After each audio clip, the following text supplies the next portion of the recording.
നമസ്കാരം, മലയാളി വാർത്തയിലേക്ക് സ്വാഗതം. ഞാനിപ്പോൾ നിൽക്കുന്നത് തൃശ്ശൂരാണ്. തൃശ്ശൂരിൽ 3 സ്ഥാനാർത്ഥികളെയും, അതായത് UDF-ന്റെ, LDF-ന്റെ, BJP-യുടെ സ്ഥാനാർത്ഥികളെ നമുക്ക് എല്ലാവർക്കും അറിയാം. ത്രികോണ മത്സരം നടക്കുന്ന ഒരു മണ്ഡലം കൂടിയാണ് തൃശ്ശൂർ. തൃശ്ശൂരിലെ സ്ഥാനാർത്ഥികളൊക്കെ വോട്ട് ചോദിച്ച് പൊതു ഇടങ്ങളിൽ ഇറങ്ങിയും തുടങ്ങി. പക്ഷേ കോൺഗ്രസിന് 2 സ്ഥാനാർത്ഥി ഉണ്ടോ എന്നൊരു സംശയം. അതായത് ഞങ്ങളുടെ ക്യാമറാമാൻ ഷാൻ പറഞ്ഞതുപോലെ വടക്കേക്കരയും തെക്കേക്കരയും 2 ഭാഗത്ത് നിന്നാണോ ഇനി ഈ സ്ഥാനാർത്ഥികൾ മത്സരിക്കുന്നത് എന്നാണ് ഒരു ചോദ്യം. എന്തായാലും അത് കണ്ടപ്പോൾ കുറച്ച് വെറൈറ്റി ആയിട്ട് തോന്നി. കാരണം മത്സര രംഗത്ത് ഒരേ പാർട്ടിയിലെ 2 പേർ MP ആകാൻ കഴിയുമോ എന്നൊക്കെ ചോദിച്ചാൽ എനിക്കറിയില്ല.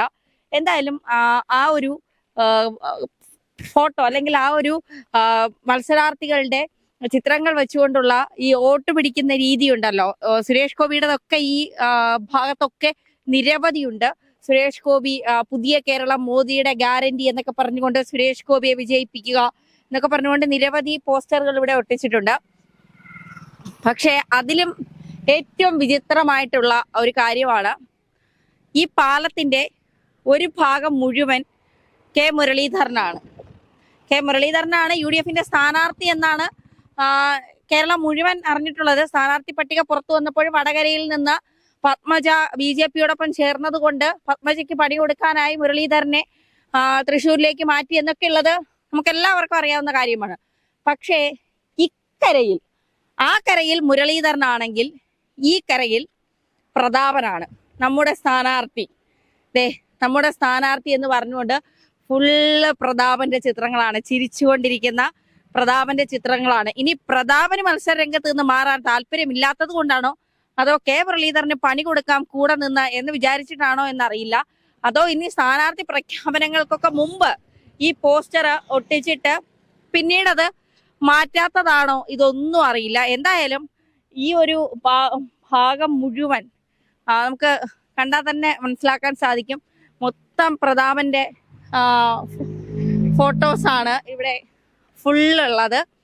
അപ്പോ എന്തായാലും ഇത് കോൺഗ്രസ്സുകാരോടാണ്, നിങ്ങൾ 2 സ്ഥാനാർത്ഥികളെ നിർത്തുന്നുണ്ടോ എന്നുള്ളതാണ്. ചേട്ടാ, തൃശ്ശൂരുകാരനാണോ? എന്താ 2 കരയിൽ 2 പേരാണോ കോൺഗ്രസിന് മത്സരിക്കുന്നത്? അപ്പുറത്തെ കെ മുരളീധരനും ഇപ്പുറത്തെ പ്രതാപനും. 2 തൃശ്ശൂര് നിൽക്കേണ്ട ആൾക്കാരായിരുന്നു. ആദ്യം പ്രതാപന്റെ പേര് എല്ലാവരും തീരുമാനിച്ചു. അപ്പോഴല്ലേ പത്മജ മാഡം മറുകണ്ഠം ചാടിയത്. അപ്പൊ ഇവിടെ മുരളീധരനെ നിർത്തി കഴിഞ്ഞാൽ പെട്ടെന്ന് ജയിക്കുന്നുള്ള പ്രതീക്ഷയില് കളങ്ങളാകെ മാറി. ഇനി അത്രയും പെട്ടെന്ന് ഈ ഭാഗം മുരളീധരന്റെ ഫോട്ടോ കൊണ്ട് നിറഞ്ഞു പോകുന്നു വിചാരിക്കുന്നു. അത്രയും പെട്ടെന്ന് ഇവിടെ മുരളീധരൻ വന്നു തിരഞ്ഞെടുപ്പ് എത്തി. അവിടുന്ന് ഇതേ ഒട്ടിച്ചു വരുന്നുണ്ട്.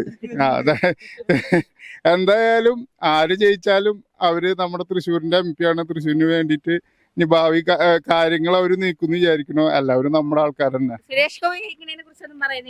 ആര് ജയിച്ചാലും കുഴപ്പമില്ല. ഇതിപ്പോ TN പ്രതാപനും മുരളീധരനല്ലേ. ഇനി VS സുനിൽകുമാർ അപ്പുറത്തുണ്ട്, പിന്നെ നമ്മുടെ സുരേഷ് ഗോപി ചേട്ടുണ്ട്. 3 പേരും തമ്മിലുള്ള ത്രികോണ മത്സരമാണ് തൃശ്ശൂർ നടന്നുകൊണ്ടിരിക്കുന്നത്. അപ്പൊ ആര് ജയിക്കുന്നുള്ളത് നമുക്ക് പറയാൻ പറ്റില്ല. അത് ബാലറ്റ് എണ്ണിക്കഴിഞ്ഞാൽ മാത്രമേ പറയാൻ പറ്റുള്ളൂ. ആര് ജയിച്ചാലും അവര് നമ്മുടെ MP ആണ്. അവര് തൃശ്ശൂരിന് വേണ്ടിയിട്ട് പ്രവർത്തിക്കുന്നുള്ള എല്ലാവിധ പ്രതീക്ഷകളും നമ്മുടെ കയ്യിലുണ്ടായിരിക്കും. അപ്പൊ അതിന് വേണ്ടിയിട്ട് നമ്മൾ വോട്ട് ചെയ്യണു. അവരവരുടെ ഇഷ്ടപ്രകാരമുള്ള വോട്ട് നമ്മൾ ചെയ്യണു. കൃത്യമായിട്ട് ചെയ്യുക. യെസ്, അത്ര തന്നെ.